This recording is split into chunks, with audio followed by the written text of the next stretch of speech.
नमस्कार दोस्तों, GK study with Rakesh में आपका हार्दिक स्वागत है। आज दोस्तों यूपीएससी परी 2021 में 2021 का पेपर हुआ है, जिसमें पॉलिटी विषय के अंतर्गत जो भी सवाल पूछे गए हैं उनका सही विश्लेषण मैं लेकर आया हूं दोस्तों। सबसे पहले है, तो आइए दोस्तों देखते हैं पॉलिटी के अंतर्गत कौन कौन से प्रश्न पूछे गए और उनका सही उत्तर क्या होना चाहिए दोस्तों। तो पहला सवाल है दोस्तों जिसमें ये लिखा है कि हमने ब्रिटिश मॉडल पर आधारित संसदीय लोकतंत्र को अपनाया है, किंतु हमारा मॉडल उस मॉडल से किस प्रकार भिन्न है। तो दोस्तों यहाँ ऑप्शन दिया गया है, जहां तक विधि निर्माण का संबंध है ब्रिटिश संसद सर्वोपरि अथवा संप्रभु है, किंतु भारत में संसद का विधि निर्माण की शक्ति परिसीमित है। तो दोस्तों और दूसरा कथन दिया है कि भारत में संसद के किसी अधिनियम के संशोधन की संवैधानिकता से संबंधित मामले उच्चतम न्यायालय द्वारा संविधान पीठ में भेजे जाते हैं। नीचे दिए गए कूट का प्रयोग कर सही उत्तर का चयन कीजिए दोस्तों। तो दोस्तों इसका सही उत्तर 1 व 2 यानी इसका सही उत्तर है सी, यानी दोनों उत्तर इसके सही रहेंगे दोस्तों। ये दोनों कथन बिल्कुल सही दे रखे हैं दोस्तों। नेक्स्ट दोस्तों बात करें, नेक्स्ट क्वेश्चन है, संघ सरकार के संदर्भ में निम्नलिखित कथनों पर विचार कीजिए। तो पहला कथन दे रखा है दोस्तों, यानी इसमें सही कथन को देखना छांटना है दोस्तों। तो पहला कथन है दोस्तों, एन गोपालास्वामी अयंगर समिति ने सुझाव दिया था कि किसी मंत्री और किसी सचिव को प्रशासनिक सुधार करने और उसे बढ़ावा देने के लिए पूर्णतः नामित किया जाना चाहिए। तो दोस्तों एन गोपालास्वामी अय्यर जो समिति बनाई गई थी वो जम्मू कश्मीर के लेकर बनाई गई थी और इनका यह सुझाव सही था दोस्तों, यानी पहला कथन बिल्कुल सही है। दूसरा कथन है, प्रशासनिक सुधार आयोग 1966 की सुसंहति के आधार पर वर्ष 1970 में कार्मिक विभाग का गठन किया गया और इसे प्रधानमंत्री के प्रभार के अधीन रखा गया। तो दोस्तों इसमें से आपको यह यानी दोनों कथनों में से देखना है कि कौन सा कथन सही है। तो इसका भी सी ऑप्शन है, दोनों कथन बिल्कुल सही हैं दोस्तों। तो आइए दोस्तों देखते हैं नेक्स्ट क्वेश्चन। 3 नंबर क्वेश्चन है, वर्तमान नियमों के अनुसार यदि कोई प्रत्याशी किसी लोकसभा चुनाव में कई निर्वाचन क्षेत्रों से लड़ता है तो उसकी पार्टी को उन निर्वाचन क्षेत्रों के उपचुनावों का खर्चा उठाना चाहिए जिन्हें उसने खाली किए, बशर्ते वह सभी निर्वाचन क्षेत्रों में विजयी हुआ हो। तो दोस्तों इसका कथन है, यानी जो 3 नंबर है ऑप्शन है,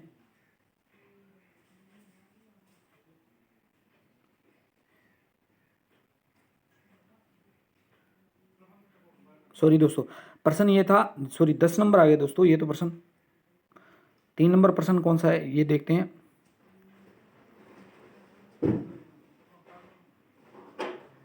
हाँ ये प्रश्न है दोस्तों, भारत में संविधान के किस अनुच्छेद के अंतर्गत निजता का अधिकार संरक्षित है। तो दोस्तों सुप्रीम कोर्ट ने बहुत बार ये इस चीज का उल्लेख किया है और इसका भी ऑप्शन दोस्तों सी रहेगा सही अगर मैं परीक्षा में बैठा हूँ दोस्तों। हालांकि इस पर उत्तर दोस्तों जो देगा रिक्रूटमेंट एजेंसी यानी यूपीएससी देगी। अब यूपीएससी इसका प्रश्न का उत्तर क्या देती है दोस्तों, हालांकि आर्टिकल 19 में भी निजता का अधिकार शामिल है, लेकिन अगर मैं प्रेफर करूंगा तो दोस्तों सी उत्तर सही माना जाएगा दोस्तों मेरे हिसाब से। नेक्स्ट है क्वेश्चन दोस्तों, जो 10 नंबर क्वेश्चन है उसमें दे रखा है कि निम्नलिखित कथनों पर विचार कीजिए। भारत में ऐसा कोई कानून नहीं है जो प्रत्याशियों को किसी एक लोकसभा चुनाव से 3 निर्वाचन क्षेत्रों से लड़ने से रोकता है। तो बिल्कुल ये बात गलत है दोस्तों। मतलब कोई भी प्रत्याशी है वह अब वर्तमान में 2 ही जगह से चुनाव लड़ सकता है। 1991 के लोकसभा चुनाव में देवीलाल ने 3 लोकसभा निर्वाचन क्षेत्रों से चुनाव लड़ा था। तो ये भी बात ये सही है दोस्तों। नेक्स्ट कथन है, वर्तमान नियमों के अनुसार यदि कोई प्रणाली प्रत्याशी किसी एक लोकसभा चुनाव में कई निर्वाचन क्षेत्रों से चुनाव लड़ता है तो उसकी पार्टी उन निर्वाचन क्षेत्रों के उपचुनावों का खर्च उठाना चाहिए जिन्हें उन्हें खाली किया, बशर्ते वह सभी चुनाव क्षेत्रों में विजयी हुआ। तो दोस्तों ये भी कथन गलत है, क्योंकि उन चुनावों का खर्चा इलेक्शन कमीशन उठाता है। तो दोस्तों इसका उत्तर जो आएगा वह है बी, यानी 10 नंबर प्रश्न का उत्तर आएगा दोस्तों बी। नेक्स्ट क्वेश्चन की ओर चलते हैं दोस्तों।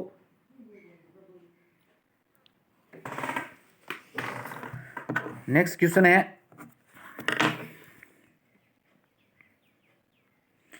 हालांकि ये भूगोल का है दोस्तों। भारत में काली कपास मृदा का रचना निम्नलिखित में से किसके अपक्षरण से हुई है? तो दोस्तों इसका उत्तर आप लगाना चाहो तो लगा लेना, इसका उत्तर भी बी है। हालांकि ये तो बहुत आसान प्रश्न पूछा गया था दोस्तों। नेक्स्ट प्रश्न की ओर लेकर चलता हूं दोस्तों। आप कमेंट बॉक्स में ये बताना कि आपके कुल कितने प्रश्न सही हो रहे हैं दोस्तों, और मैं जल्दी ही इस पर वीडियो लेकर आऊंगा कि कुल कितनी कट ऑफ जा सकती है दोस्तों।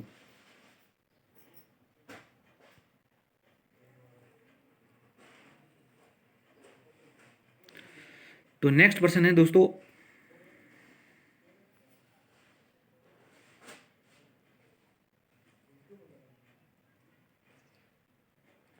यानी आपका कुल कितने प्रश्न सही हो रहे हैं दोस्तों।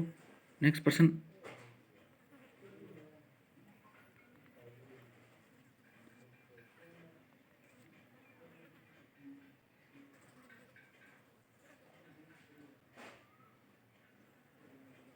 ये देखें दोस्तों, प्रश्न नंबर 25 है, कानून को लागू करने के मामले में कोई विधान जो किसी कार्यपालक अथवा प्रशासनिक प्राधिकारी को अनिर्देशित तथा अनियंत्रित विवेकाधिकार देता है, भारत के संविधान के निम्नलिखित अनुच्छेदों में किसका उल्लंघन करता है? तो दोस्तों यह आर्टिकल 14 का उल्लंघन करता है। इसका आंसर रहेगा ए नंबर। नेक्स्ट क्वेश्चन की ओर चलते हैं दोस्तों।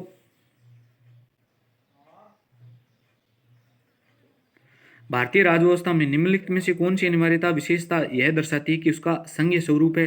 तो दोस्तों इसका भी आंसर ए नंबर रहेगा, न्यायपालिका स्वतंत्र, यानी सॉरी दोस्तों, इसका आंसर रहेगा संघ की विधायिका में संगठन इकाइयों के निर्वाचित प्रतिनिधि होते हैं। तो दोस्तों हाँ, इसका आंसर ए नंबर रहेगा। नेक्स्ट दोस्तों, निम्नलिखित में से कौन सा राज्य शब्द का सर्वोत्तम रूप परिभाषित करता है दोस्तों? तो दोस्तों मैंने भारत का संवैधानिक इतिहास पढ़ाना प्रारंभ किया था। अब तक वर्तमान में 3 या 4 ही वीडियो हैं दोस्तों। पहले नंबर का वीडियो देख लेना दोस्तों। पहले नंबर का जहाँ से हेडिंग डाला है, तो मैंने यही कहा था कि आजकल लगभग एग्जामों में कुछ चीज़ें ऐसी होती है, कॉमन होती है, जो अधिकांश पेपरों में पूछी जाती है। और वहाँ मैंने ये बताया था कि राज्य शब्द का तात्पर्य क्या है, यानी राज्य शब्द की परिभाषा क्या है, जो आर्टिकल 36 में दे रखी है। तो दोस्तों वो प्रश्न सेम टू सेम पूछ लिया गया है, और इसका आंसर भी बी होगा, एक निश्चित भूभाग, यानी इसका आंसर क्या है? तो बी है दोस्तों। नेक्स्ट दोस्तों प्रश्न की ओर चलते हैं। भारतीय न्यायपालिका के संदर्भ में निम्नलिखित कथनों पर विचार कीजिए। तो भारतीय न्यायपालिका के कथनों पर पहला कथन है, भारत के राष्ट्रपति की पूर्व अनुमति से भारत के मुख्य न्यायमूर्ति द्वारा उच्चतम न्यायालय से सेवानिवृत्त किसी न्यायाधीश को उच्चतम न्यायालय के न्यायाधीशों के पद पर बैठने और कार्य करने हेतु बुलाया जा सकता है। तो ये बात बिल्कुल सही है दोस्तों। इसका भारत में किसी भी उच्च न्यायालय को, ये दोस्तों इसका गलत है, क्योंकि उच्चतम न्यायालय को ये अधिकार है। तो यानी इसका जो आंसर सही देखेंगे तो आर्टिकल, यानी इसका आंसर भी क्या आएगा दोस्तों? ए ही आएगा। यानी 28 नंबर क्वेश्चन का भी आंसर क्या है दोस्तों? ए है। नेक्स्ट है दोस्तों, भारत के संदर्भ में निम्नलिखित कथनों पर विचार कीजिए। भारत में केवल एक ही नागरिकता है और एक ही अधिवास है। दोस्तों भारत में केवल एक ही नागरिकता मिलती है, यानी आपको भारतीय, यानी हम इंडियन होने की नागरिकता मिलते हैं। जैसे यूएसए में होता है दोस्तों, यूएसए में दोहरी नागरिकता का प्रावधान है, लेकिन भारत में ऐसा कुछ नहीं है। जो व्यक्ति जन्म से नागरिक है केवल वही राष्ट्राध्यक्ष बन सकता है। तो ये कथन बिल्कुल गलत है दोस्तों, ये कोई बात लिखी नहीं है। जिस विदेशी को एक बार नागरिकता दे दी गई है, किसी भी परिस्थिति में उसे इससे वंचित नहीं किया जा सकता। उपयुक्त कथनों में से कौन सा कथन सही है दोस्तों? तो इसका यानी कौन सा कथन सही देखना है आपको दोस्तों? तो इसका दोस्तों आंसर रहेगा दोस्तों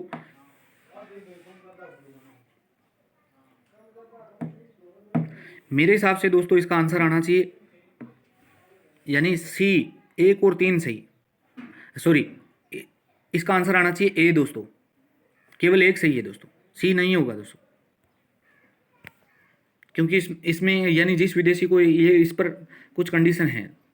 नेक्स्ट है दोस्तों, निम्नलिखित में से कौन सा कारक किसी उदार लोकतंत्र में स्वतंत्रता की सर्वोत्तम सुरक्षा को नियत करता है? तो ये दोस्तों एक प्रतिबद्ध न्यायपालिका। इसका भी आंसर क्या है? तो इसका भी आंसर है ए दोस्तों। 30 नंबर क्वेश्चन का भी आंसर क्या है? ए दोस्तों। नेक्स्ट क्वेश्चन की ओर लेकर चलता हूं दोस्तों। तो ये 33 नंबर वैसे भूगोल से है दोस्तों। तो निम्नलिखित सिंधु प्रणाली के संदर्भ में निम्नलिखित 4 नदियों में से 3 नदियां इनमें से किसी एक नदी में मिलती है जो सीधे सिंधु में नदी से मिलती है। निम्नलिखित में से वह नदी कौन सी है जो नदी में सीधे मिलती है दोस्तों? तो दोस्तों सिंधु नदी में चेनाब नदी है जो सीधी मिलती है। सतलुज है वो पाकिस्तान के मिठानकोट के पास में अपना जल चेनाब में डाल देती है दोस्तों। तो इसका आंसर ए होना चाहिए दोस्तों। हालांकि भूगोल मुझे नहीं आती है, फिर भी मैं आपको बता रहा हूँ। ये भी देख लेते हैं दोस्तों। भारत के संदर्भ में डीडवाना, कुचामन, सारगोल ये लवण झीलें हैं दोस्तों। यानी इसका आंसर डी नंबर रहेगा दोस्तों। पॉलिटी और क्वेश्चनों की ओर लेकर चलता हूं दोस्तों।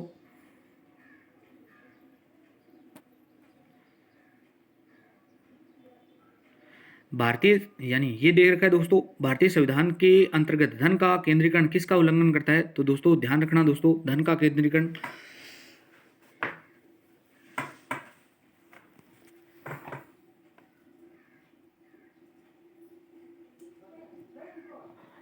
इसका आंसर आएगा दोस्तों डी नंबर। 41 नंबर का आंसर है दोस्तों डी, यानी कल्याण की अवधारणा का उल्लंघन करता है दोस्तों। नेक्स्ट क्वेश्चन है, भारत में संपत्ति के अधिकार की क्या स्थिति है दोस्तों? तो वह एक विधिक अधिकार है जो किसी भी व्यक्ति को प्राप्त है दोस्तों।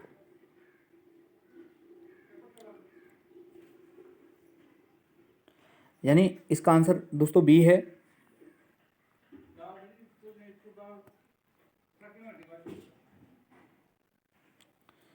नेक्स्ट दोस्तों बात करें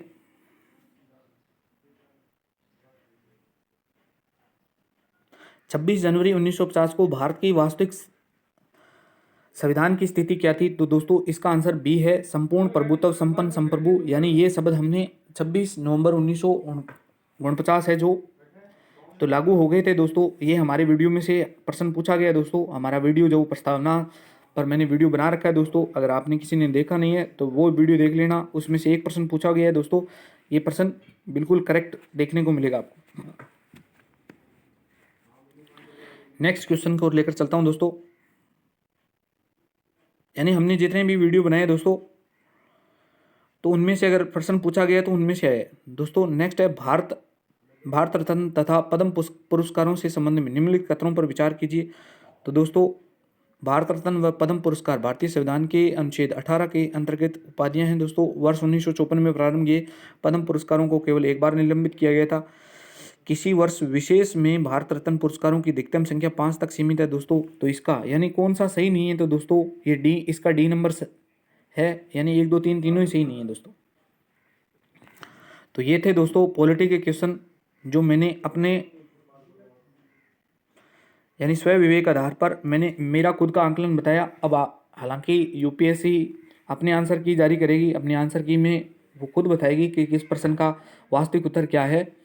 फिर भी दोस्तों मैंने मेरे नॉलेज के अनुसार जितना भी बताया आपको एकदम सटीक बताया है। आप कमेंट बॉक्स में बताना दोस्तों आपके प्रश्न कितने सही बन रहे हैं। अगर मेरे प्रश्न में आप किसी को संशय है तो दोस्तों आप कमेंट बॉक्स में अपना आंसर लिख सकते हैं। धन्यवाद दोस्तों। मैं जल्द ही एक नया वीडियो लेकर आऊँगा इसी पेपर के विश्लेषण में हिस्ट्री का जो पेपर है उस पर वीडियो लेकर आऊँगा दोस्तों अभी थोड़ी देर में। तो मिलते हैं दोस्तों थोड़ी देर में। धन्यवाद दोस्तों।